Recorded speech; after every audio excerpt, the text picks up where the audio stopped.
Bonjour à toutes et à tous. Nous avons vécu déjà un moment très fort avec les paroles de Dieu et les chants. Et maintenant, nous allons passer au moment où nous allons entendre ce que Dieu veut nous parler ce matin. Prions. Seigneur, Père éternel, merci pour tes paroles qui nous transforment,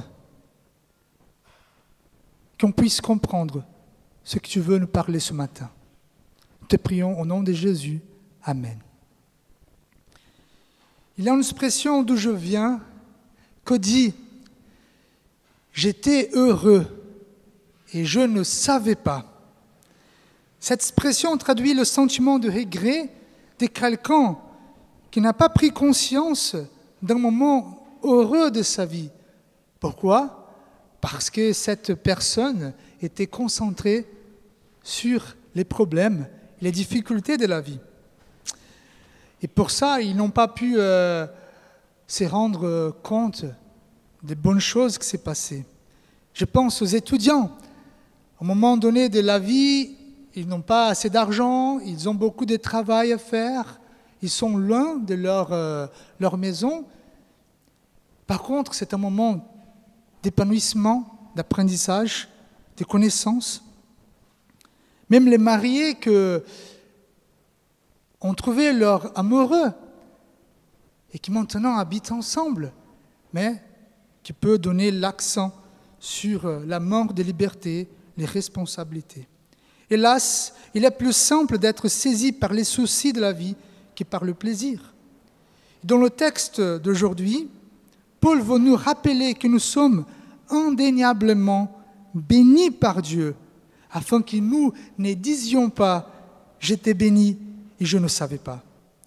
D'ailleurs, pour atteindre ce résultat, pour dire que nous sommes bénis, Paul écrit une louange à Dieu pour les bénédictions spirituelles qu'il a adressées à son peuple. Donc nous avons dans ces versets, de verset 3 au verset 14, à peu près 202 mots en grec qui expriment l'émerveillement de Paul par rapport aux bénédictions de Dieu. Nous avons vu que cette lettre, la lettre aux Éphésiens, avait comme but parler de l'importance et de la gloire de l'Église, les nouveaux peuples de Dieu. Et on peut d'emblée penser que Paul va étaler tous nos devoirs et nos obligations. En tant qu'Église, nous avons des devoirs. Néanmoins, Paul, par la volonté de Dieu, espère nous faire comprendre l'importance et la valeur que nous avons pour Dieu. Nous avons des devoirs, certes, mais connaissons d'abord notre identité. Connaissons d'abord la façon dont Dieu nous voit. Paul entame sa louange en disant « Béni est Dieu ». Bénir Dieu, c'est le louer, c'est une action dans un sentiment d'adoration, de reconnaissance, d'amour. Et pour quelle raison Paul exalte Dieu ? Puisqu'il reconnaît que Dieu a béni son peuple, que Dieu nous a bénis par des bénédictions dont Paul parlera à partir du verset 4. Nous pouvons rassembler ces nombreuses bénédictions sous une seule bénédiction, l'amour parfait. En plus, nous sommes bénis par cet amour. Et cet amour va engendrer une relation profonde et harmonieuse entre Dieu et nous.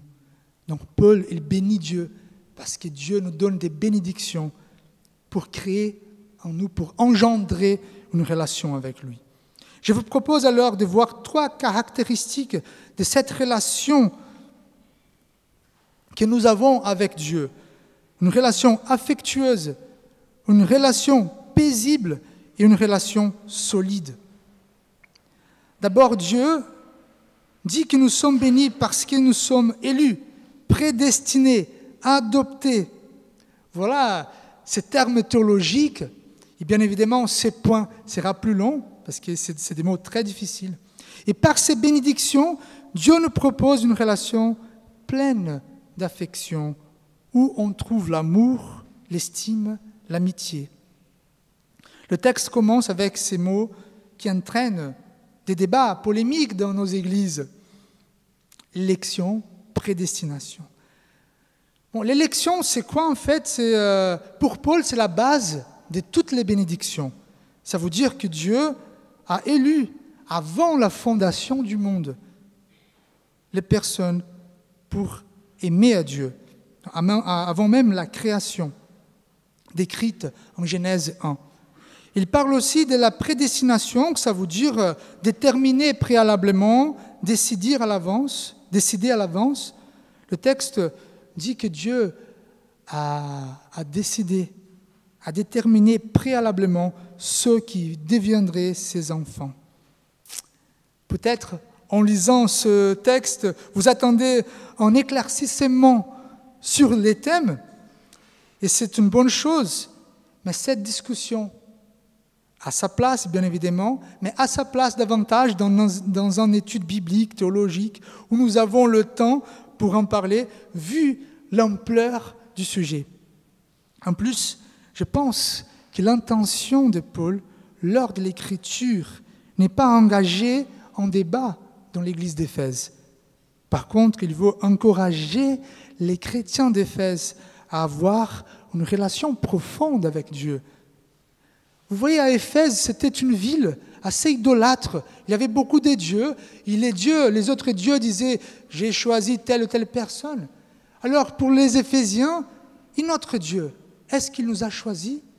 Et c'est une réponse que Paul donne à ces peuples-là en disant « Dieu vous a choisis ».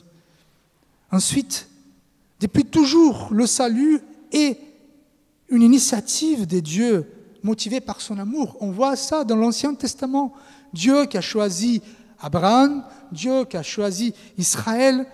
Donc ce n'était pas un point de débat à cette époque-là. C'est ainsi, l'élection et la prédestination sont un sujet de joie et non pas de tristesse. Dans son contexte, ces thèmes font référence à quelque chose de positif et pas de négatif. Par exemple, quand vous êtes choisi pour travailler dans un poste, vous êtes content, n'est-ce pas?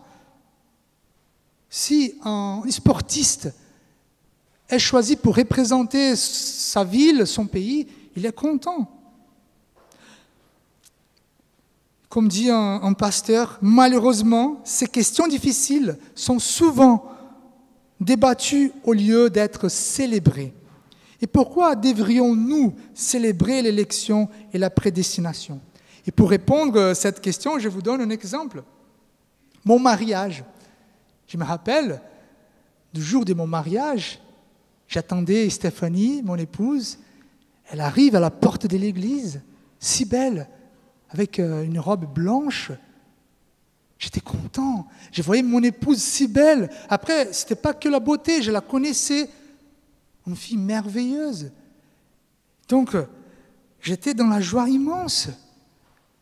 Bien évidemment, il y avait d'autres garçons plus beaux, plus intelligents, plus croyants que moi. Par contre, elle m'a choisi. J'étais content. Donc, dans mon esprit, je ne pensais pas à pourquoi elle n'a pas choisi mon pote. Pourquoi elle n'a pas choisi le veuf qui vient de perdre son épouse. Non, j'étais dans la joie parce qu'elle m'a choisi. Et quand nous savons que le Créateur du monde, qui nous connaissait très bien, connaissait nos défauts, nos qualités, quand il dit qu'il nous a choisis, ça doit nous apporter une joie immense. Paul nous dit également que nous sommes adoptés en tant qu'enfants de Dieu. L'adoption, vous savez, dans l'Ancien Testament, Dieu a appelé Père seulement 14 fois. Dans tous les 39 livres de l'Ancien Testament, seulement 14 fois, Dieu est appelé de Père. Et là, à chaque fois, c'est impersonnel. Il fait référence à la nation d'Israël d'une façon généralisée. Et pourtant, avec Jésus, tout a été changé. Grâce à Jésus, nous pouvons appeler Dieu de Père. D'ailleurs, Jésus l'a fait 60 fois dans les évangiles. Et nous pouvons le faire avec l'Esprit Saint, comme dit Romains 8, 15. Mais vous avez reçu un esprit d'adoption par lequel nous crions « Abba Père ». Abba Père, ça veut dire « Papa ». Vous voyez l'intimité que nous pouvons avoir avec Dieu. L'adoption était commune dans les contextes de l'Empire romain. Généralement, ceux qui adoptaient des enfants, c'est parce qu'ils n'avaient pas des enfants. Donc, c'était des gens riches qui voulaient transmettre leurs biens à des enfants. Donc, ils adoptaient des enfants pour faire cette transmission. Peut-être que vous connaissez, c'est une histoire assez connue, que Julius César a adopté Octave pour transmettre le titre de César.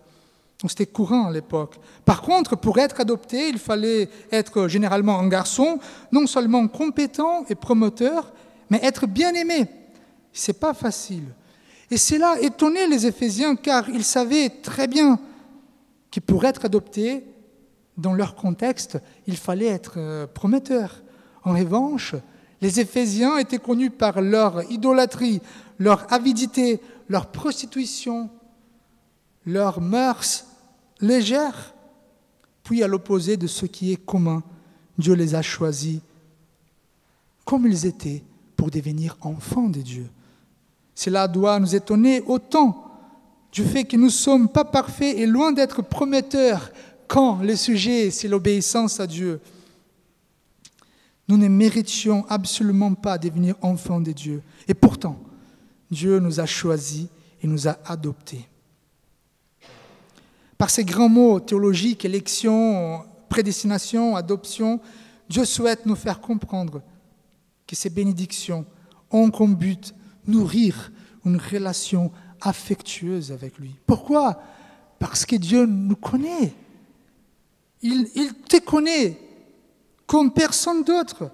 Il connaît tout ce que tu as fait. Tu sais que tu feras. Tu ne peux pas décevoir Dieu. Vous savez, vous ne pouvez pas décevoir Dieu. Il vous connaît parce qu'il vous a créé. Vous êtes le fruit de la pensée de Dieu. Chaque détail de votre vie a été conçu pour t'approcher de lui. Que tu aimes ou pas ces détails. Mais voilà, Dieu, il est déjà très proche de vous. Malgré toi, Dieu t'a choisi. Il a décidé à l'avance de te faire son enfant. Pour que vous ayez, pour que tu aies une relation affectueuse avec lui. Paul, il parle d'une relation, il ne parlait pas d'une relation permissive, où tout est permis. Non, il parle d'une relation affectueuse et transformatrice. Il dit au verset 4, « En lui, Dieu nous a élus pour que nous soyons saints et irrépréhensibles devant lui. » Dieu nous invite à faire le ménage dans nos cœurs. Et je vous donne un exemple assez clair. Si vous vous êtes promené à Aix-en-Provence, peut-être que vous avez vu des ordures, des déchets dans la rue. C'est comme notre cœur, en fait. Si nous ne changeons pas, si nous ne demandons pas pardon à Dieu, si nous ne cherchons pas la sainteté, c'est comme s'il y avait une grève des éboueurs dans notre cœur. Nous continuerons enfants de Dieu.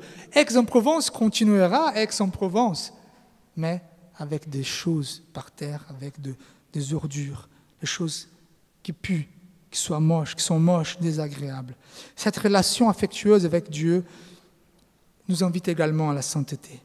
Frères et sœurs, il n'y a rien de pire qu'une véritable relation où il n'existait pas l'affection. Je pense ici aux parents et aux enfants. C'est bien d'avoir des enfants, il y a une vraie relation, mais s'il n'y a pas l'affection, c'est trop dur. Un parent qui ne parle pas à ses enfants, des enfants qui ne parlent pas à ses parents. On peut avoir une relation affectueuse, mais s'il y a le conflit dans la relation, ce n'est pas du tout l'idéal. Une relation, quoi qu'elle soit, pour qu'elle soit bonne, il faut qu'elle soit apaisée, détendue. Et c'est exactement cela que Dieu nous propose à travers les bénédictions dont il parle. Paul dit que nous pouvons vivre en paix avec Dieu, que Dieu n'est plus en guerre contre nous, contre le pécheur infidèle. Voyons pourquoi. Il parle de la rédemption. Nous ne sommes plus esclaves du péché, c'est ça que dit la Bible.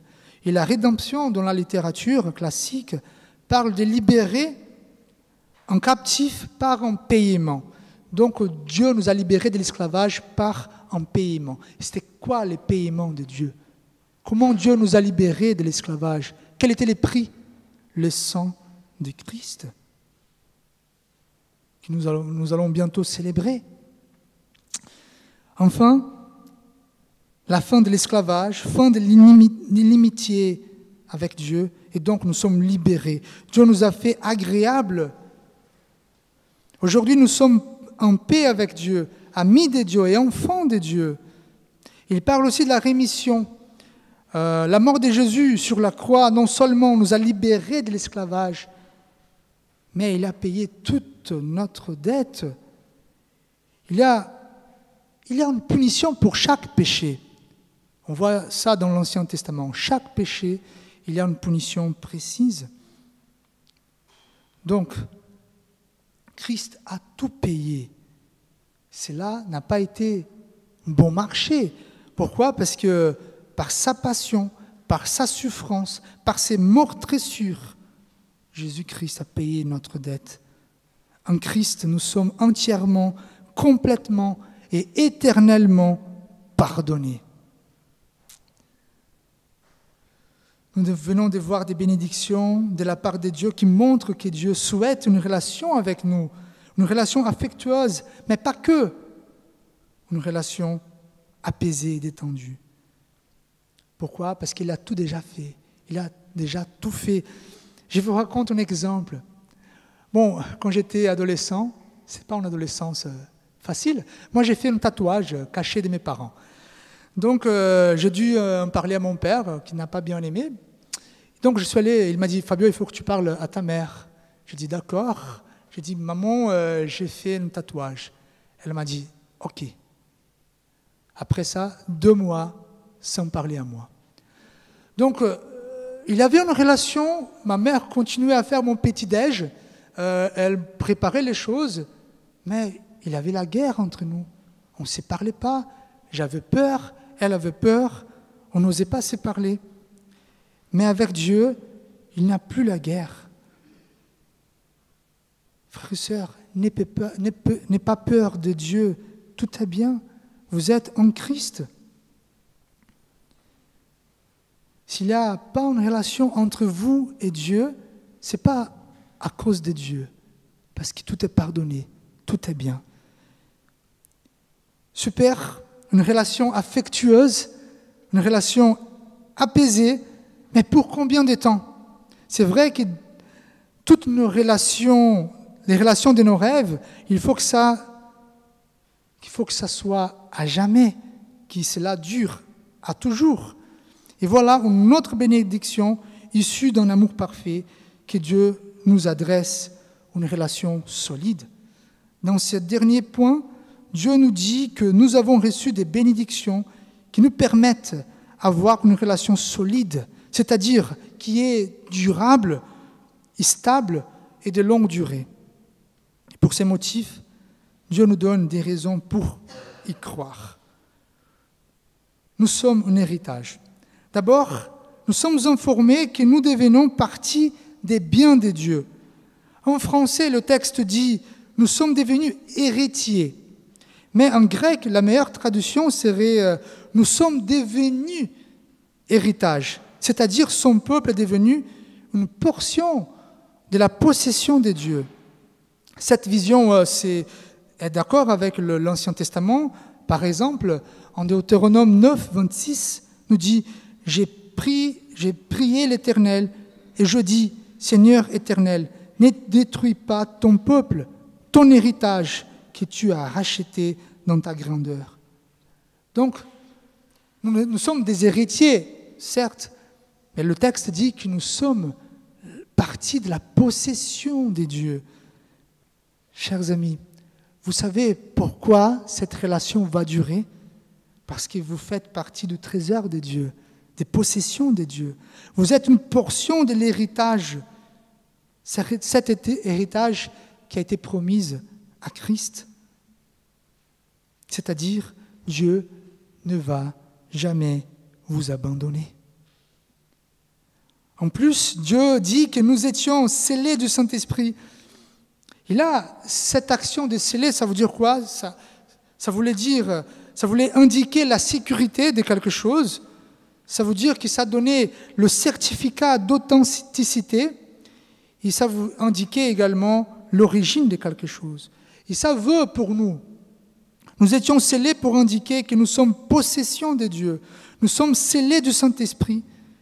Cela nous dit que Dieu lui-même assure notre place devant son trône. Ce est incassable. Nous sommes vraiment enfants de Dieu à toujours. Frères et sœurs, notre assurance, l'assurance de notre salut repose sur l'action de Christ, sur l'action de Dieu, sur l'action du Saint-Esprit.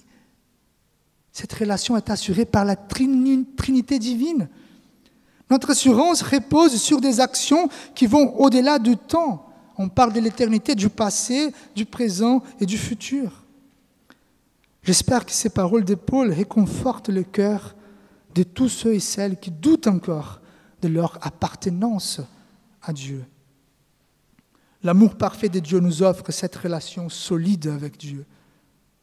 Chers amis, nous étions créés pour ce genre de relations profondes et harmonieuses.